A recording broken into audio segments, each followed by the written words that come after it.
Assalamu alaikum, welcome to the Medical and Biology House. Today we will learn about Gram staining.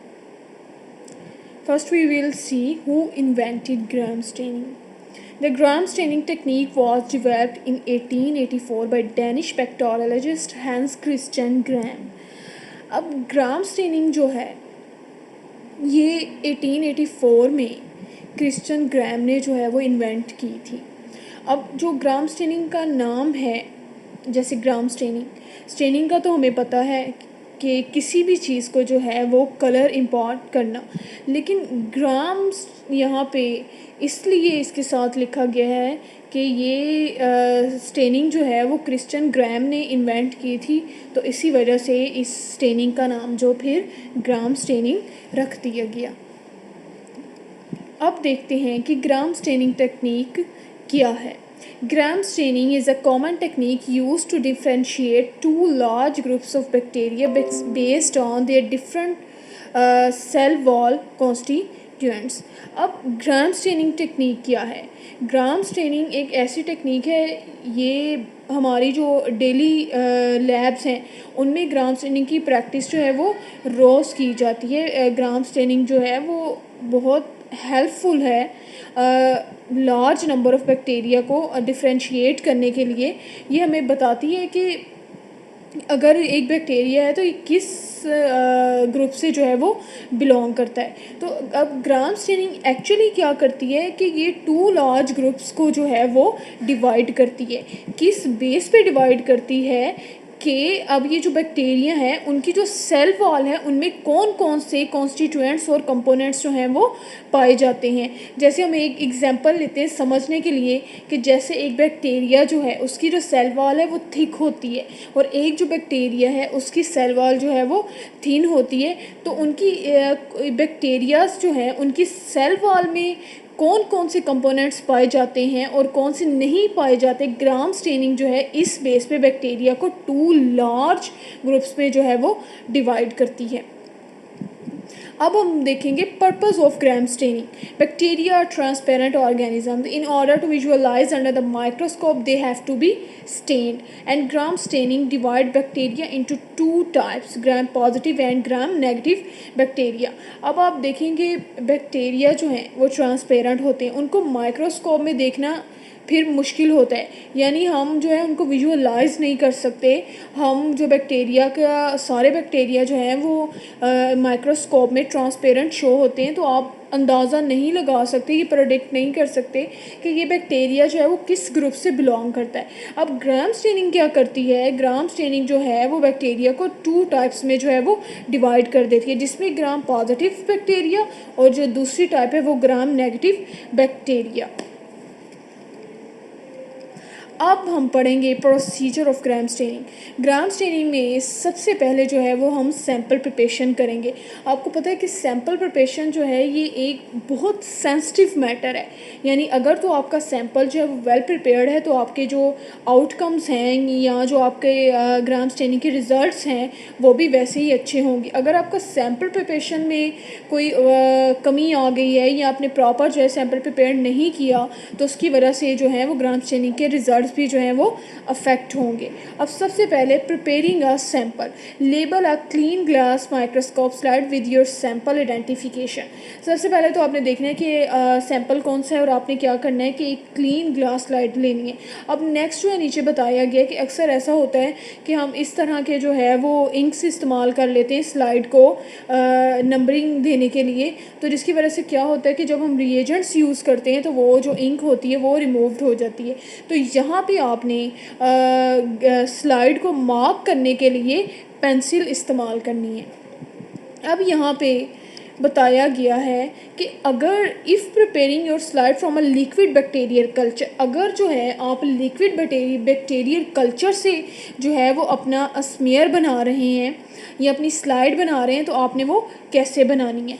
Dab a small drop culture on to the slide using a sterile loop. उसके आपको पता है कि ये जो instrument है loop, इसमें आपने कहना ये मस्ट स्टेराइल होनी चाहिए, क्योंकि इससे अगर ये प्रॉपरली स्टेराइल नहीं होगी तो इससे क्या क्या होगा कि कॉन्टेमिनेशन जो है वो दोनों मिक्स हो जाएंगे, जिसकी वजह से आप फिर जो है वो बैक्टीरिया को या जो डिज़ायर्ड बैक्टीरिया है आप उसको डिफ्रेंशिएट नहीं कर पाएंगे। अब फिर आपने क्या करना है कि जब हमने लिक्विड बैक्टीरियल कल्चर से स्मेयर बनाना है तो हमने क्या करना है, gently smear the droplet in a circular motion on to an area of approximately 1 centimetre diameter. अब आपने क्या करना है कि जब हमने 1 ड्रॉप जो है स्लाइड के ऊपर जो है वो पोर करना है और फिर क्या करना है, और ये जो ड्रॉपलेट का एरिया जो है जिससे हमने अपना स्मेयर बनाना है वो जो ग्लास स्लाइड है उसका अप्रोक्सीमेटली 1 सेंटीमीटर डायमीटर जो है वो स्मेयर को कवर करना चाहिए। अब यहाँ पे सेकंड यहाँ पे कोई एक कंडीशन बताई गई है कि फॉर वेरी डेंस कल्चर, यानी अगर तो आपका कल्चर जो है वो थोड़ा थिक है या थोड़ा हार्ड है तो it may be necessary to pre dilute your culture to ensure individually bacterial cells can be seen under a microscope following staining. अब यहाँ पे बताया गया कि अगर तो आपका कल्चर जो है वो डेंस है यानी हार्ड है तो फिर वो प्रॉपरली जो है वो बैक्टीरिया की जो है वो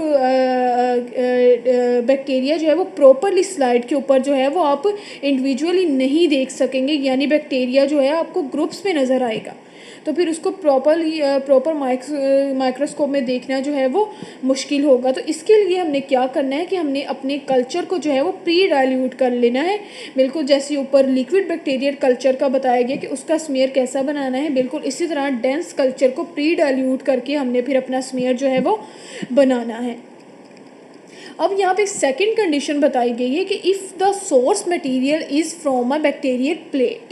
अगर अब आपने अब देखिए बैक्टीरियल जो हम कल्चर लगाते हैं प्लेट्स पे, अगर जो है हमने अपना स्मीयर जो है इस सैंपल से बनाना है यानी बैक्टीरियल प्लेट से, तो उसके लिए हमें क्या करना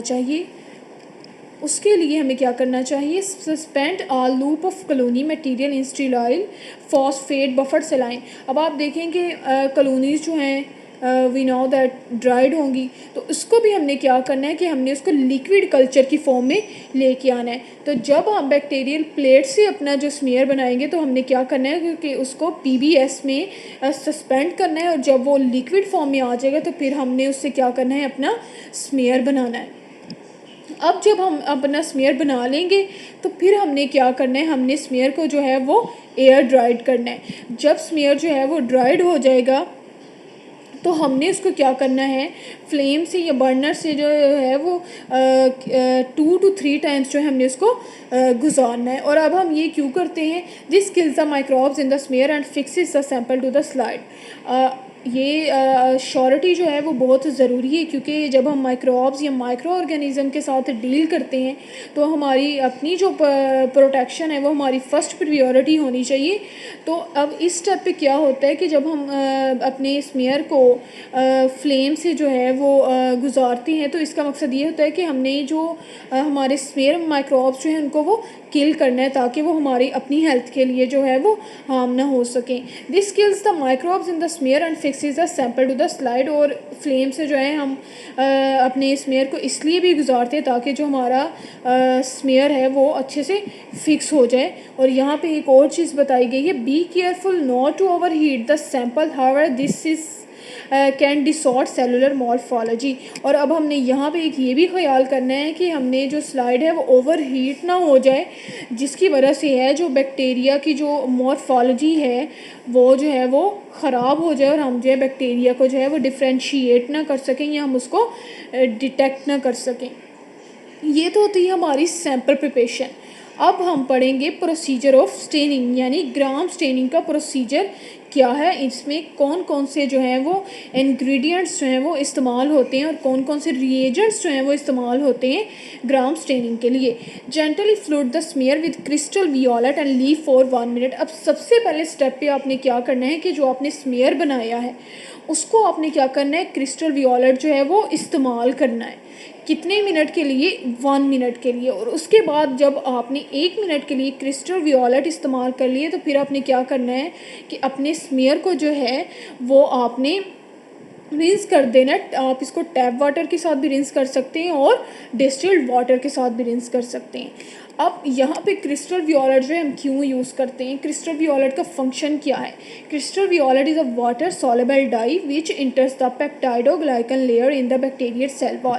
अब क्रिस्टल वियोलेट जो है वो वाटर सॉल्युबल होता है। ये क्या करता है कि पानी में जो सॉल्युबल हो जाता है और जो बैक्टीरिया की सेल वॉल होती है जिसमें एक पेप्टाइडोग्लाइकन लेयर होती है उसमें जो है क्रिस्टल वियोलेट जो है वो वाटर के साथ जो कि सॉल्युबल होता है तो फिर वो उस वॉल में जो है वो इंटर कर जाता है। इसी वजह से हम क्रिस्टल वियोलेट जो है ग्राम स्टेनिंग में यूज़ करते हैं। अब सेकंड स्टेप क्या है, gently flood the smear with gram आयोडीन्स and leave for 1 minute. अब सेकंड स्टेप में हमने क्या करना है कि हमने अपने स्मीयर में जो है वो ग्राम आयोडीन इस्तेमाल करनी है। कितने मिनट के लिए, 1 मिनट के लिए। और उसके बाद हमने क्या करना है, जब 1 मिनट हो जाएगा तो फिर हमने अपना जो स्मीयर है उसको वैसे ही बिल्कुल रिंस विद टैप वाटर और डिस्टिल्ड वाटर। हमने इसको क्या करना है कि हम इसको टैप वाटर के साथ या डिस्टिल्ड वाटर के साथ जो है वो वॉश कर देंगे। अब इस स्टेप पे क्या होगा कि आपका जो स्मीयर है जब आप उसको अगर अंडर द माइक्रोस्कोप देखें तो वो आपको पर्पल नज़र आएगा। अब देखते हैं कि आयोडीन जो है हमने इसमें इस्तेमाल की है स्टेप में, वो हमने क्यों इस्तेमाल की है, आयोडीन का फंक्शन क्या है। ग्राम्स आयोडीन सोल्यूशन जो कि आयोडीन और पोटाशियम आयोडाइड से बना होता है is added to form a complex with the crystal violet which is much larger and is insoluble in water। अब यहाँ पे आयोडीन जो है वो एज अ फिक्सेटिव भी यूज़ होती है। किस तरह के, जब ग्राम स्टेनिंग जो है वो क्रिस्टल वियोलेट के साथ कम्प्लेक्स बना लेती है और वो यानी इस कदर यानी लार्ज कॉम्प्लेक्स होता है जो कि पानी में जो है वो इनसॉलेबल होता है। और यही वजह से है कि फिर ग्राम आयोडीन जो है वो इनसॉलेबल जो है वो कम्प्लेक्स बनाते हैं जिसकी वजह से हमें जो अपना स्मीयर है वो यहाँ पे पर्पल नज़र आता है। अब थर्ड स्टेप पे अब हमने क्या करना है, decolorize the smear using 95% ethyl alcohol और एसीटोन। अब हमने यहाँ पे थर्ड स्टेप पे क्या करना है कि अपना जो स्मीयर है उसको डीकलोराइज करना है। Apply the alcohol drop by drop until the alcohol runs almost clear. अब हमने क्या करना है कि इस स्टेप पे डीकलोराइजेशन करनी है और वो किस तरह करनी है कि आपने सिर्फ केयरफुली ड्रॉप बाय ड्रॉप जो है वो अल्कोहल यूज़ करना है और वो भी सिर्फ 5 to 10 सेकेंड्स के लिए। उसके बाद आपने इमीडिएटली जो है वो उसको रिंस कर देना है वाटर के साथ ताकि इससे जो है आपकी ओवर डीकलोराइजिंग ना हो सके। अब यहाँ पे हम डीकलोराइज़र यूज़ क्यों करते हैं, फंक्शन क्या है डीकलोराइज़र का। Decolorizer dehydrates the peptidoglycan layer shrinking and tightening it. अब देखिए कि ग्राम पॉजिटिव जो बैक्टीरिया होते हैं जो सेल वॉल होती है ग्राम पॉजिटिव बैक्टीरिया की वो थिक होती है और उसमें पेप्टाइडोग्लाइकन लेयर होती है। अब डीकलोराइज़र क्या करता है कि उस लेयर को जो है वो डिहाइड्रेट कर देता है। डिहाइड्रेट से क्या होता है कि वो श्रिंक हो जाती है और वो टाइट हो जाती है जिसकी वजह से फिर जो क्रिस्टल वियोलेट आयोडीन का कम्प्लेक्स होता है वो एस्केप नहीं कर पाता और वो पेप्टाइडोग्लाइकन लेयर जो है उसमें जो है वो स्टक हो जाता है जिसकी वजह से फिर हमें ग्राम पॉजिटिव बैक्टीरिया जो हैं वो पर्पल और ब्लू कलर के नज़र आते हैं। ठीक है। अब यहाँ पे जो ग्राम नेगेटिव बैक्टीरिया होंगे उनका क्या होता है कि जो ग्राम नेगेटिव बैक्टीरिया होते हैं उनकी जो सेल वॉल होती है उनमें पेप्टाइडोग्लाइकन लेयर नहीं होती यानी वो थिन सेल वॉल रखते हैं जिसकी वजह से क्या होता है कि वो जो उनकी सेल वॉल है वो डिग्रेडेड हो जाती है यानी डिस्टॉर्ड हो जाती है जिसकी वजह से फिर जो है वो कलर जो है कलर जो है क्रिस्टल वियोलेट से और आयोडीन कम्प्लेक्सेस से जो वो कलर आता है वो उसको रख नहीं पाते और वो कलर जो है उनकी सेल वॉल से निकल जाते हैं और वो बैक्टीरिया जो है हमें ट्रांसपेरेंट ही नज़र आते हैं और उनका कलर जो है वो ख़त्म हो जाता है। और अब हम यहाँ पे जो फोर्थ स्टेप है वो हमारा ग्राम नेगेटिव बैक्टीरिया को डिटेक्ट करने के लिए इसमें हम क्या करते हैं कि gently fluid with saffron in counter stand. यहाँ पे हम ग्राम नेगेटिव बैक्टीरिया को देखने के लिए कौन सा काउंटर स्टेन इस्तेमाल करें, सेफ्रॉनिन। और आपने फिर इसको क्या करना है कि जब आपने अपने स्मीयर को सेफ्रॉनिन के साथ फ्लड करना है तो आपने उसको 45 सेकेंड्स के लिए छोड़ना है। टाइमिंग जो है वो वेरी इंपॉर्टेंट, अगर आप टाइमिंग का जो है ख्याल रखेंगे तो ग्राम स्टेनिंग के रिज़ल्ट्स भी जो हैं वो वैसे ही फ़ाइन नज़र आएंगे। अब इससे क्या होगा फिर आपने जब इसको सेफ्रॉन कॉटन स्टेन के साथ 45 मिनट सेकंड्स के लिए आपने अपने स्मेयर को जो है वो कनेक्ट करवा लेंगे। जब आप उस पर सेफ्रॉन जो है वो फ्लूइड कर देंगे अपने स्मेयर पे, तो हमने फिर क्या करना है कि इसको हमने 45 मिनट्स के बाद जो है वो रिंस वाटर के साथ और डिस्टिल्ड वाटर के साथ जो है हमने इसको वॉश कर देना है। इससे क्या होगा, अब सेफ्रॉन का फंक्शन क्या है वो हम यहाँ पे इस्तेमाल क्यों करें। Saffron is weak water soluble and will stain bacteria cells a light red enabling visualising of gram negative bacteria. अब यहाँ पे सेफ्रॉन जो है वो वीकली सॉलेबल है वाटर में, तो फिर वो क्या करेगा, जो कि ग्राम नेगेटिव बैक्टीरिया की सेल वॉल भी जो है वो थिन होती है, तो ये फिर जो है सेफ्रॉन जो है ग्राम नेगेटिव बैक्टीरिया को कलर इम्पार्ट करेगा, वो भी रेड कलर का, जिसकी वजह से फिर हम अपने ग्राम पॉजिटिव और ग्राम नेगेटिव बैक्टीरिया को जो है वो अंडर द माइक्रोस्कोप जो है वो बेटर जो है वो डिफरेंशिएट कर सकते हैं और विजुअलाइज कर सकते हैं। जब अब ये था हमारे पूरा स्टेप्स जो है हमने ग्राम स्टेनिंग का प्रोसीजर था। अब जब हमने इन सारे स्टेप्स से अपने स्मेयर्स को जो है वो प्रॉपरली जो है वो गुजार लेना है, उसके बाद हमने क्या करना है कि अपनी स्लाइड को जो है वो ड्राई करना है, किसके साथ, ऑन फिल्टर पेपर के साथ। उसके बाद हमने क्या करना है कि जब हमारी प्रॉपर स्लाइड जो है वो बन जाएगी, तो हमने फिर उसको अंडर द माइक्रोस्कोप देखना है, और माइक्रोस्कोप में जब हमने उसको देखना है तो हमने ऑयल इमर्शन जो है वो लेंस माइक्रोस्कोप का जो है वो इस्तेमाल करना है। अब इस डायग्राम में देखें, दीज आर द 4 इंग्रेडिएंट्स और 4 reagents of the gram staining. अब आप देखें, सबसे पहले हमने देखा था हम क्रिस्टल वियोलेट इस्तेमाल करते हैं, तो जब इस स्टेप पे आपका स्मेयर जो है वो आपको पर्पल कलर का नज़र आएगा, यानी सारा जो बैक्टीरियाज हैं आपको पर्पल कलर के नज़र आएंगे। अब जब हमने आयोडीन इस्तेमाल करनी है, तब भी आप अंडर द माइक्रोस्कोप देखेंगे तो पूरा स्मेयर आपको पर्पल कलर का नज़र आएगा। थर्ड स्टेप जो है वो अल्कोहल, जो हम डीकलराइज़र के लिए इस्तेमाल कर रहे थे, उसमें क्या होगा कि जो ग्राम पॉजिटिव बैक्टीरिया होंगे वो आपको पर्पल कलर के नज़र आएंगे, लेकिन जो ग्राम नेगेटिव बैक्टीरिया होंगे वो हमें कलरलेस नज़र आएंगे। लेकिन जब हम सेफ्रॉन काउंटर स्टेन यहाँ पे इस्तेमाल करेंगे तो हमें बैक्टीरिया जो हैं वो 2 टाइप्स के और 2 कलर्स में नज़र आएंगे, जिसमें ग्राम पॉजिटिव बैक्टीरिया जो हैं वो पर्पल कलर के नज़र आएंगे और ग्राम नेगेटिव बैक्टीरिया जो हैं वो रेड कलर के नज़र आएंगे।